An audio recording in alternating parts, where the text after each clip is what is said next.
প্রথমে আপনারা এই পুলিশ দিদিভাইয়ের রিকোয়েস্টটা শুনুন আমাদের বর্তমান মুখ্যমন্ত্রীর কাছে। মাননীয় মুখ্যমন্ত্রী শ্রী শুভেন্দু অধিকারী মহাশয়কে আমার নমস্কার।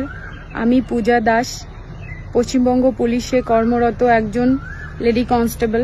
আপনার কাছে আমি একটি অনুরোধ নিয়ে এসেছি সকল মহিলা পুলিশ কর্মীদের পক্ষ থেকে। আমার বাড়ি জলপাইগুড়ি, আমার বর্তমান পোস্টিং জঙ্গিপুর পিডিতে। আমরা যারা এত দূরে 200, 300, 400 কিলোমিটার, 500 কিলোমিটার দূরে পোস্টেড রয়েছি, তাদের নানা রকম সমস্যার সম্মুখীন হতে হয় এত দূরে থাকার কারণে। এতদিন আমরা একজন নারী মুখ্যমন্ত্রী পেয়েও এটা আশা করতে পারিনি ওনার থেকে। আমার মনে হয় আপনি এই বিষয়টি খুবই গুরুত্ব সহকারে দেখবেন এবং বিবেচনা করবেন।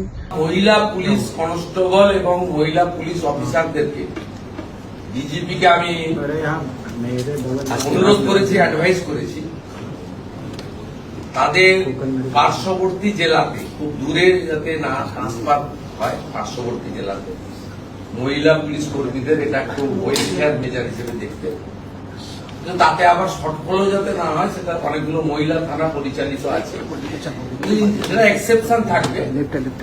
ইন জেনারেল আমরা বলেছি যে আলিপুরদুয়ারের বোনটি উত্তর দিনাজপুর শিলিগুড়ির মধ্যে তিনি কাজ করলে ভালো, তাকে যাতে পুরুলিয়া বাঁকুড়া এসে কাজ করতে পারে, এরকম একটু আমরা বলেছি।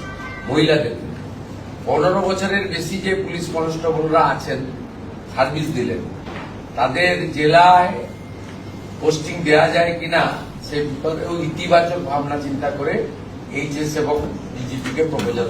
তো আমরা এতক্ষণ সম্পূর্ণ ভিডিওটা দেখলেন, দেখে কি বুঝলেন অবশ্যই কমেন্টে জানাবেন। এবং দিদির যে রিকোয়েস্ট, সেই রিকোয়েস্টের জন্য বর্তমান মুখ্যমন্ত্রী সেই রিকোয়েস্ট যতটা সম্ভব কার্যকরী করার চেষ্টা করেছে। এই ছিল আজকের ভিডিও।